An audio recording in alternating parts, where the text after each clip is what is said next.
How to Make Money on Patreon 2024. So, if you want to learn quickly on how you can make money on Patreon in the easiest way, here's how you're going to do it. So, what you're going to do is obviously we have a member account, but you're going to want to create a creator account.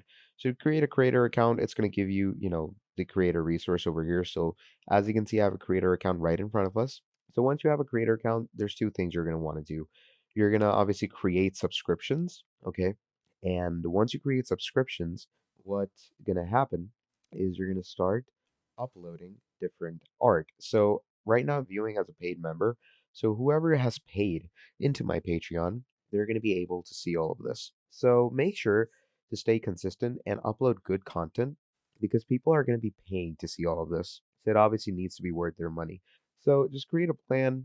Make sure your page's outline is pretty good, and you're going to be pretty much set to go. So that is how you're going to create and get money. Become a creator and start making money right now. Thank you for watching, and I'll see all of you next time. Goodbye.